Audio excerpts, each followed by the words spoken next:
जब तक ये मामला कोर्ट में चल रहा है किसी भी वक्फ की प्रॉपर्टी को सरकार डी नोटिफाई नहीं कर सकती, यानी कि जो नोटिफाइड प्रॉपर्टीज है उसको जो है वक्फ बिल से नहीं हटा सकती है, वक्फ बोर्ड से नहीं हटा सकती है, ना ही वक्फ बिल के वक्फ बोर्ड जो स्टेट का बोर्ड है और ना ही वक्फ काउंसिल जो सेंट्रल का बोर्ड है उसमें कोई भी नई नियुक्ति नहीं होगी, यानी कि कोई भी नई बहाली नहीं होगी। जितने लोग पहले थे उतने ही लोग अब होंगे। तो ये बड़ा सरकार को जो है फटकार लगा, एक हफ्ते के अंदर समय जो है जवाब मांगा गया। उस बिल को लेकर आज बड़ी बहस हुई सुप्रीम कोर्ट ने सरकार को एक हफ्ते का समय दिया है। रजा भाई, पहले दिन सुप्रीम कोर्ट ने सरकार को फटकार लगाई और आज जो है एक हफ्ते का समय मिला। अब जो अगली सुनवाई होगी 5 मई को होगी। क्या कुछ हुआ सुप्रीम कोर्ट में? अमान, बहुत बहुत शुक्रिया आपका। और सबसे पहली चीज है कि आज सरकार को जमकर फटकार लगी है और आप कह सकते हैं कहीं ना कहीं ये आपके मन में ये तर्क जरूर पैदा हो रहा होगा कि वक्फ संशोधन बिल के खिलाफ जितने भी लोग सुप्रीम कोर्ट गए थे, सुप्रीम कोर्ट ने सबकी बात मानी है। सरकार को जो आज जमकर फटकार लगी है उससे तो लगता है कि सुप्रीम कोर्ट जल्द ही इस वक्फ बिल पर स्टे लगाने वाली है। आपको बता दें कि आज सुप्रीम कोर्ट में वक्फ बिल पर क्या कुछ हुआ और सुप्रीम कोर्ट ने आज वक्फ बिल पर क्या कुछ कहा है, वो तमाम चीजें आपको इस विस्तार से बता देते हैं, मगर 2-3 पॉइंट जो बड़े महत्वपूर्ण है वो पहले समझाते। सुप्रीम कोर्ट ने सरकार को एक हफ्ते का समय दिया और जवाब मांगा है कि आप जो 2 गैर मुसलमानों को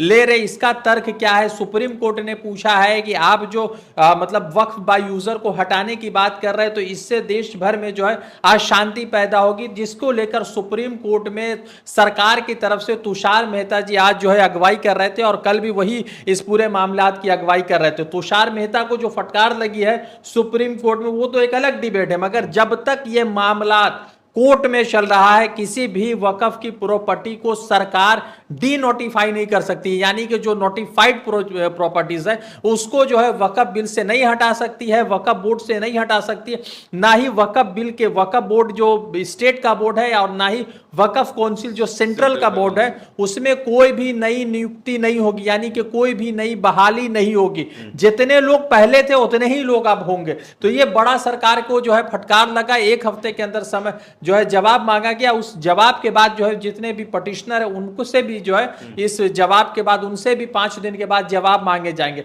मैं आपको पॉइंट बाय पॉइंट बता देता हूं कि आज सुप्रीम कोर्ट में क्या कुछ हुआ। सबसे पहले सुप्रीम कोर्ट ने आज वक्फ की प्रॉपर्टी को लेकर रोक लगा दी है और कहा है कि जब तक ये मामला पूरा कोर्ट में चल रहा आप किसी भी प्रॉपर्टी को डी नोटिफाई नहीं कर सकते हैं। उसके बाद सुप्रीम कोर्ट ने लिखा कि सेंट्रल वक्फ काउंसिल या स्टेट वक्फ काउंसिल में कोई भी नई अपॉइंटमेंट नहीं होगी इस दौरान। उसके बाद जो है सुप्रीम कोर्ट इस वक्फ बिल में कई तरह के जो सेक्शन है उस पर जो है एंटेरिम यानी कि स्टे लगाने के विचार में नजर आ रही है, जिसमें महत्वपूर्ण तरीके से जो नॉन मुस्लिम को शामिल किया जा रहा है वो मामला शामिल है। कलेक्टर को वक्फ प्रॉपर्टी को डिस्प्यूट करने का जो पावर दिया गया तो वो भी मामला पे स्टे लग सकता है। फिर आपको बता दें कि वो कोर्ट से जो वक्फ डिक्लेयर की गई प्रॉपर्टीज है उसको डी नोटिफाई नहीं किया जाएगा, इस पर भी स्टे लग सकता है। फिर उसके बाद है कि तुषार मेहता के तरफ से भी जो बात है वो बताएंगे। फिर उसके बाद आते हैं कि वक्फ बाय यूजर के मामलात में पहले दिन भी सरकार को जमकर फटकार लगी थी। आज सुप्रीम कोर्ट ने कहा है कि वक्फ बाय यूजर का कंसेप्ट हटाने से चिंता दिखाई है, क्योंकि पुरानी मस्जिद जो 100 साल 200 साल पुरानी उनके कागजात नहीं है। कोर्ट ने पूछा है कि डिस्प्यूटेड प्रॉपर्टी का मतलब क्या है, क्या सिर्फ कोर्ट में पेंडिंग केसेस है या जनरल डिस्प्यूट है। फिर उसके बाद जो है नॉन मुस्लिम के अपॉइंटमेंट को लेकर भी सरकार से सवाल पूछे गए और सरकार ने पूछा है कि कोर्ट ने कहा है कि एक्ट के हिसाब से 22 मेंबर में सिर्फ 8 मुस्लिम होंगे, जो बैलेंस बिगाड़ सकता है, यानी कि 22 मेंबर है उसमें 8 जो है मुस्लिम है और बाकी जो 14 लोग हैं वो नॉन मुस्लिम है। तो जाहिर सी बात है कि वो जो है पूरे मामलात को बिगाड़ सकता है। कोर्ट ने जो है वायलेंस पे भी नाराजगी जताई, जो मुर्शिदाबाद में वक्फ अमेंडमेंट एक्ट को लेकर बंगाल के मुर्शिदाबाद में जो दंगा भड़का था उस पर भी कोर्ट ने कहा कि इस तरह का मामला नहीं होना चाहिए, हम फैसला करेंगे। ये कोर्ट ने मुर्शिदाबाद मामलात पर कहा है। आपको बताते हैं कि सेंटर को यानी कि सरकार को जवाब देने के लिए 7 दिन का समय दिया गया है। सरकार 7 दिन में इन तमाम सवालों के जवाब देंगे और उसके साथ ही साथ आपको यह बता दें कि कोर्ट जो है इस मामलात में यह भी सोच रही है कि इस पूरे मामलात को जो भी पटिशन आए हैं वक्फ बोर्ड को लेकर, वक्फ बिल को लेकर, वो तमाम किसी हाई कोर्ट में भेजे जा सकते हैं, ट्रांसफर किए जा सकते हैं और यह भी हो सकता है कि कोई हाई कोर्ट इस पूरे मामलात को फिर से सुनवाई करे।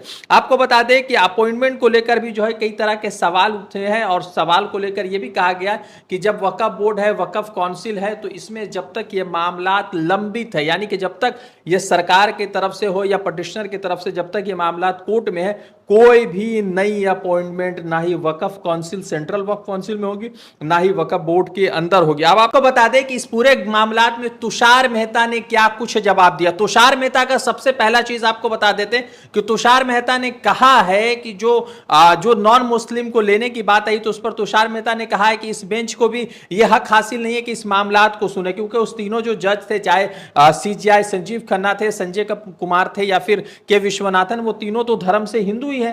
तो कोर्ट ने इस पर बड़ा ठोस जवाब दिया और कहा है कि हम यहां पर किसी जाति या धर्म के नहीं, हम यहां पर सेकुलर है। फिर उसके बाद जो है तुषार मेहता ने अपॉइंटमेंट को लेकर कहा कि मेहता ने कहा है कि इस टाइम में सेंट्रल वक्फ काउंसिल या स्टेट वक्फ काउंसिल में कोई भी नई अपॉइंटमेंट नहीं होगी। फिर उसके बाद तुषार मेहता ने यह भी जो है कोर्ट को यकीन दिलाया है कि जब तक ये मामलात लंबित है और जब तक ये मामलात अगली सुनवाई तक कोर्ट में है, कोई भी प्रॉपर्टी को डी नोटिफाई नहीं किया जा सकता।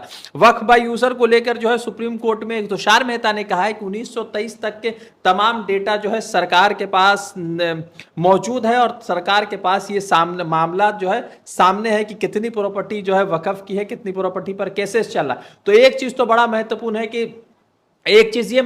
कि 13 मई को सुप्रीम कोर्ट के जो मुख्य न्यायाधीश है वो जो है रिटायर हो रहे हैं, उनकी जगह पर नए मुख्य न्यायाधीश आएंगे। तो सरकार इस बिल को जरूर आनन फानन में पास करा ली है, मगर कल जो सरकार को फिटकार लगी और आज जो सरकार को फिटकार लगी है, उससे तो ये बात स्पष्ट है कि सरकार कि चाहे जो भी मंशा लेकर आ रही हो, सुप्रीम कोर्ट में मुसलमानों की नहीं बल्कि संविधान की एक बड़ी जीत देखने को मिली है। क्योंकि जिन सवालों पर सुप्रीम कोर्ट में मुस्लिम समाज के लोग या जो सेकुलर लोग थे, वो जो लोकसभा के अंदर जो सवाल उठे थे, वही सवालों का जवाब सुप्रीम कोर्ट ने सेंटर से मांगा। अब देखने वाली बात यह है कि 5 मई को इस पूरे मामला में फिर से सुनवाई होगी, तो इस बीच सरकार की तरफ से क्या जवाब आता है, यह बड़ा सवाल उठता है। चलिए, ये थे हमारे साथ रजा भाई। बहरहाल इस वीडियो को लेकर आपकी क्या प्रतिक्रिया है, हमारे कमेंट बॉक्स में जरूर बताइए। द इंडियन खबर, सच आपके सामने।